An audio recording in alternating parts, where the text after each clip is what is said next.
Hi అండి, అందరికీ నమస్తే. రాఖీ పండుగ రోజు చెల్లి చేతి రాఖీ కట్టించుకోవడం అయితే అయిపోయింది. ఇంకో పని ఉంది రాజమండ్రిలో. సో ఇంకా బయలుదేరిపోయా. అదేంటో ఈ ఊరికి ఆటోలు బస్సులు ఏమీ ఉండవు. ఎవరైనా పెద్ద మనిషి చేసుకుని లిఫ్ట్ ఇస్తే గానీ పక్క ఊరికి కూడా పోలేము అనమాట. ఇంతలో ఒక బాబాయ్ అయితే వచ్చారు మనకి లిఫ్ట్ ఇవ్వడానికి. ఈయన బండి చూస్తుంటే అర్థమైపోతుంది బాబాయ్కి దేశభక్తి ఎక్కువేనని.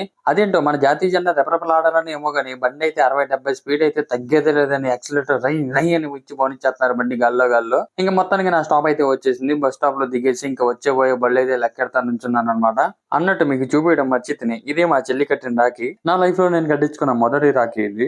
ఇప్పటిదాకా నాకు రాఖీ ఎవరు కట్టలేదు. సో ఇది నాకు మెమరీ అన్నమాట. దీన్ని తీసుకెళ్లి ఇంట్లో బీరోలో పెట్టి తాళం అయితే వేసుకోవాలి. నిద్ర వస్తుందనే టైంకి బస్సు అయితే వచ్చేసింది. ఇంకా బస్సు ఎక్కేసి కాంప్లెక్స్ టికెట్ కొట్టించేసుకున్నా. కాంప్లెక్స్ అంటే మీరు మళ్ళీ కల్కి సినిమాలో ఉండే కాంప్లెక్స్ అయితే అనుకోమాకండి. ఇక్కడ రాజనగరంలో బస్సు ఎక్కి కాంప్లెక్స్ అంటే రాజమండ్రి పెద్ద బస్ స్టాండ్ లో అయితే దింపేస్తారు. అక్కడి నుండి నా పయనం వచ్చేసి రావులపాలెం అన్నమాట. ఎందుకు ఏంటనేది మీకు నెక్స్ట్ షాట్ లో అయితే